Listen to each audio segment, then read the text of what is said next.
Selamat pagi, perkenalkan nama saya Jena Sri Indiani. Di sini saya akan memaparkan materi tentang obligasi.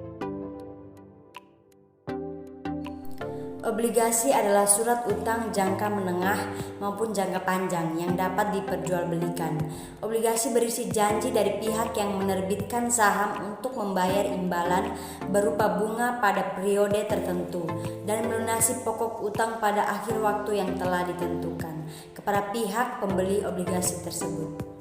Yang kedua, perbedaan saham dan obligasi. Saham yang pertama memiliki surat kepemilikan perusahaan. Yang kedua, diterbitkan perusahaan berstatus publik atau terbuka. Yang ketiga, investor mendapatkan dividen saat perusahaan untung. Yang keempat, risiko lebih besar. Yang kelima, keuntungan bisa lebih besar. Yang keenam, jangka waktu tidak terbatas. Dan untuk obligasi, yang pertama memiliki surat pengakuan utang. Yang kedua, diterbitkan oleh perusahaan hingga pemerintah. Yang ketiga, investor mendapatkan keuntungan dari kupon. Yang keempat, minim resiko. Yang kelima, keuntungan relatif kecil. Dan yang terakhir, memiliki jangka waktu. Yang ketiga, jenis-jenis obligasi di Indonesia. Berdasarkan si penerbit, ada 3 jenis obligasi yang perlu diketahui. Yang pertama, obligasi korporasi. Yang kedua, obligasi pemerintah. Dan yang ketiga, obligasi daerah. Dan berdasarkan nominalnya, obligasi terbagi menjadi 2 jenis yang berbeda, yakni yang pertama obligasi konvensional, yang kedua obligasi retail. Dan berdasarkan pembayaran bunganya, terdapat 4 jenis obligasi yang penting untuk diketahui. Yang pertama obligasi kupon, yang kedua zero kupon bond, yang ketiga obligasi fixed kupon atau kupon tetap, yang keempat obligasi floating kupon atau kupon yang mengambang. Dan berdasarkan imbal hasilnya, obligasi terbagi ke dalam beberapa jenis di bawah ini. Yang pertama obligasi konvensional dan yang terakhir obligasi syariah. Yang kelima, obligasi berdasar jaminan. Ada 2 macam obligasi berdasarkan jaminannya. Yang pertama, secure bonds. Jenis obligasi ini menjaminkan kekayaan yang dimiliki penerbit. Kekayaan tersebut juga dapat dijaminkan orang ketiga. Obligasi ini dibagi lagi menjadi 3 macam. Yang pertama, mortgage bonds, menjaminkan gedung atau bangunan. Yang kedua, collateral trust bonds, menjaminkan saham atau obligasi penerbit. Yang ketiga, equipment trust certificate, diterbitkan dengan tujuan mendanai aset perusahaan. Dana penjualan obligasi dimanfaatkan untuk membeli aset yang kemudian dipinjamkan kepada perusahaan. Dan yang kedua, unsecured bonds. Jenis obligasi ini tidak menggunakan jaminan aset penerbitnya. Obligasi ini terbagi lagi menjadi 3. Yang pertama, debentures, diterbitkan oleh perusahaan yang terpercaya. Yang kedua, subordinate debentures, tak akan dibayar apabila obligasi yang sebelumnya lebih senior dibayar. Dan yang terakhir, income bonds, perusahaan membayar kupon saat memperoleh laba. Obligasi jenis ini digunakan untuk mereorganisasi perusahaan yang dinilai kurang sukses. Yang keenam, berikutnya adalah ciri-ciri atau karakteristik obligasi. Yang pertama, ada nilai nominal.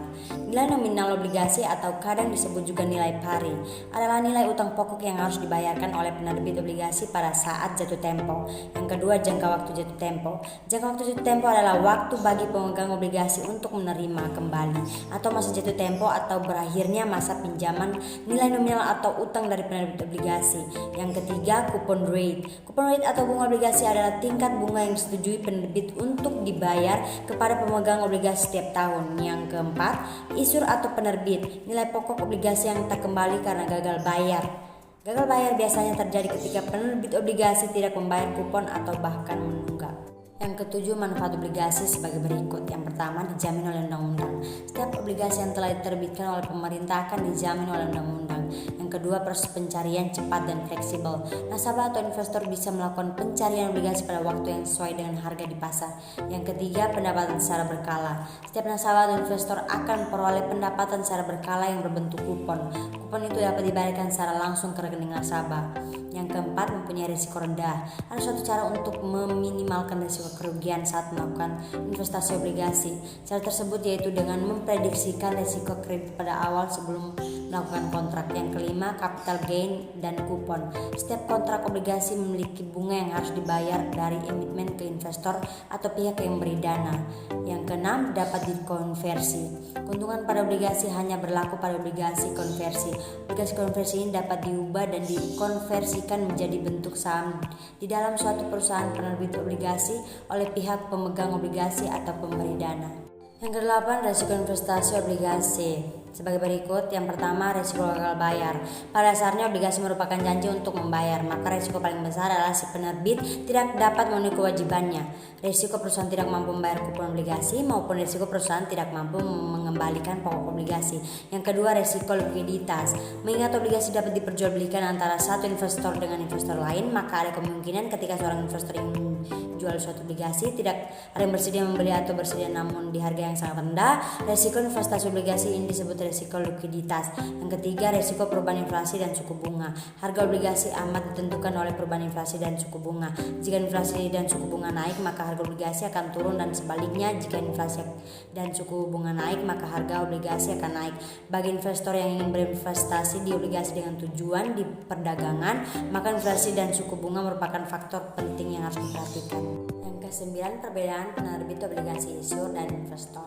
Kalau untuk obligasi issuer, yaitu salah satu instrumen utang yang ditawarkan oleh penerbit obligasi atau issuer kepada pemegang obligasi atau buyer dengan janji pembayaran bunga tiap term tertentu yang disepakati beserta pembayaran pokok obligasi secara penuh saat jatuh tempo. Kalau untuk obligasi investor, yaitu bukti pinjaman atau utang yang diberikan oleh investor kepada penerbit obligasi.